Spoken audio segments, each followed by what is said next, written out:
Hello, everyone. My name is Anton Krutz, and I am a violin maker. And unless you're a musician, a lot of you aren't familiar with that field. But I started making violins when I was 12 years old, apprenticing to somebody. So it actually is a really, really old school, an old-fashioned way of starting off in my field. And it's something that I think nobody really understands what's happening in that, and so I want to just talk about that so you guys can can understand. The other thing I want to talk about is the relevance of string instruments in the modern world, right? So one of the things that you may not know is that the string instruments really have an immense amount to do with creativity, and so I'm going to get into that, and that is more for the older students, high school and whatnot. But I think it's also really meaningful for younger students to understand this as well. So right now in the modern world, it's not understood what stimulates creativity. What's the catalyst for creativity? And so you have these energy drinks, right? And caffeine and all these other things, but none of those stimulate creativity. They can get you wired and bouncing off walls, but that's not stimulating creativity. And creativity is something that you're going to need more and more in the future. So the whole point of education right now has been for the last thousands of years is that you memorize information and now you regurgitate it on a test, right? But that's not real life. When you go into the world, nobody asks you for memorized information and tests you on it. What's more and more going to be happening is that you're going to go to a job and they're going to say, create something new, do something new. Right, and you have to bring something new to the table, and all of that is about creativity. So memorizing information, all that's doing is making you compete with a smartphone, right? And the smartphone is going to have AI. It's going to be have apps with AI and quantum computing. So in the future, you're never going to beat the technology for getting information that's memorized. That's always going to be done faster, with that technology. So it's the creativity that you have to be able to convert that technology and combine it into something new. So let's talk about, so what stimulates creativity and how does it work with string instruments, right? So creativity is stimulated by two things: art and music. And art and music are exactly the same thing. Art is frozen music and music is liquid art. They're exactly the same thing. But just when you engage with art, it's a little slower than engaging with music. And when I say engaging with music, it's not just listening, but it's playing instruments. And what happens when you engage in music and even just listening, that stimulates emotion. So you think about when you go to any Star Wars, any Star Trek movie, right? Dialogue, pretty bad. But what gives it that emotional impact? What makes it sad, happy, angry, all those things is the soundtrack behind it. So if you take out the soundtrack, right, take out John Williams and Star Wars, you have no emotion. I mean, you have visuals, but you have no emotion. So the music is what gives emotion, right? And so the acoustic music, that's what gives emotion just listening to it. And when you're playing an instrument, that's what gives you emotion playing on it. So I equate playing on an instrument kind of like a cognitive workout, like a mental workout. So we all know that everyone does a physical workout with weights, right? So we all know that if you're going to be an athlete, doesn't matter what sport you're going to be in, you need to have a physical workout with weights. You have to lift weights, okay? If you don't want to lift weights, you can't be an athlete anymore. So 50 years ago, people didn't know that. They weren't lifting weights, but now everyone knows. So in time now, any STEM field, so you're going into STEM, science, technology, engineer, all that math, you're going to have an engagement with music because that's what stimulates emotion and creativity. And that's a really big factor for the future to understand. And so if you imagine art and music are the same, and if you're engaging with art, yeah, you're putting out your creativity in the art, but it's not you're not losing creativity. Just like if you're lifting weights, you're not losing muscle strength, you're gaining strength by doing it. So when you're engaging in art, you're also gaining creativity. When engaging and playing a musical instrument, then you're also gaining, you're outputting the creativity, but you're also gaining that ability back. And in neuroscience, they have a phrase they call what fires together wires together. So when you're playing an instrument or doing art, you're wiring your brain in a completely different way than when you're memorizing information, right? And so that causes you to have creativity, and because you can think about things in different ways. And the whole point in the musical instruments is that the instruments themselves have a more powerful, they're a stronger catalyst for stimulating creativity than, say, doing art. And the different instruments have different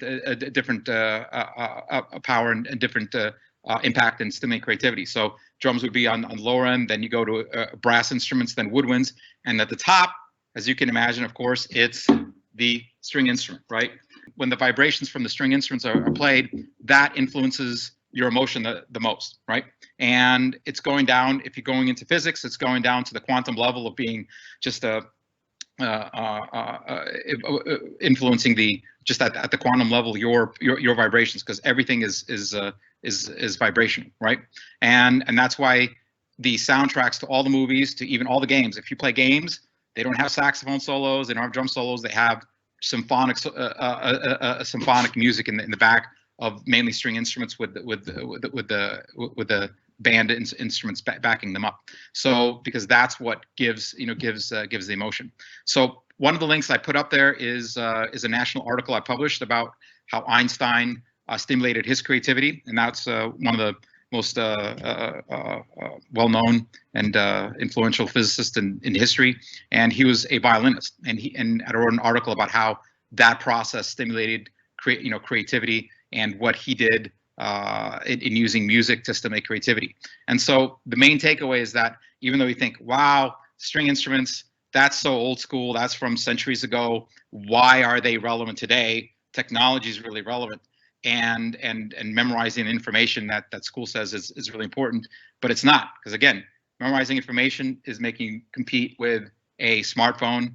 And this, by the way, is a multi-billion-dollar device. I know you think, well, it's only a few $100s, but it takes a multi-billion-dollar company to design it. It takes a multi-billion-dollar company to make it. It takes a multi-billion-dollar satellite network to make it go. It takes multi-billion-dollar companies to do apps on it. So every one of you has a multi-billion-dollar device, value device in your pocket, right? So, and this is always going to bring up information a million times faster and find it a million times faster than you can. So the creativity, again, is what is going to differentiate you from all technology in the future. And so when you think about artists and you think about musicians and you think, oh, they're doing something that's really, really not relevant. I'm studying math and I'm studying engineering. They are actually doing the most relevant thing there is. And in the future, in education, they're going to catch up to understand that, and music and art are actually going to be the most important curriculum in education, because that's what's going to be stimulating creativity, right? And all the rest of it you can learn. You can learn as you update, engineering and math and everything else and science. But the skill set, it requires for to learn art and music and playing music, that takes a long time, and that needs to be evolved. So when you see other students and they're doing art and they're doing music, and you think, oh, they're not doing anything relevant, the paradigm shift is they're actually engaging in a human superpower, right? So when you're a musician, you're actually engaging in a human superpower, because when you're using your creativity to play music and to do art, you're wiring your brain to actually be more and more creative, and that's the superpower. So understand that's the paradigm shift, is that the instruments and that the kids play and the art that they do, that is going to be the core of what everyone needs to engage in the future in order to be really successful. So for instance, let's say a string instrument, and that's the highest level of something that stimulates the emotion. As the bow is drawn across the string, what's happening is that the bow is making that string vibrate, and that vibration is resonating again with the quantum frequencies that you are made of. And so when you break down, if you say you enlarge an atom, getting to a little physics, to the size of a baseball field, the nucleus is actually really, really small. So it's like the size of a baseball, right? And that's made up of the different particles. And when you break down those particles, in the end, you get to just a quantum field that's really just a vibration. And so when you have a musical instrument, and especially a string instrument, they're vibrating along with those frequencies, and that's what you feel as emotion.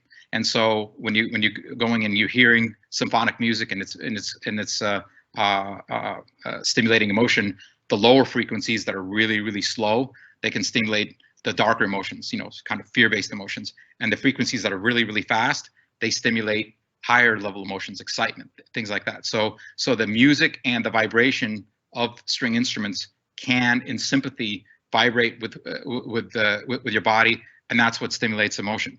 And it's not just biological bodies, like we're biological humans, animals, things like that. But it's also plants, botanical. So you can play symphonic music to a plant, and it actually starts flowering more. And they found that the way the roots find water is through vibrations, where the water drips through the ground, and the roots are hearing the vibration of water going through the ground. So everything is dealing with vibrations. And again, that's going back to what is most important to human being is creativity. And if this is stimulating those vibrations, that's what's really, really we have another question that just came in. How important is music when it comes to education?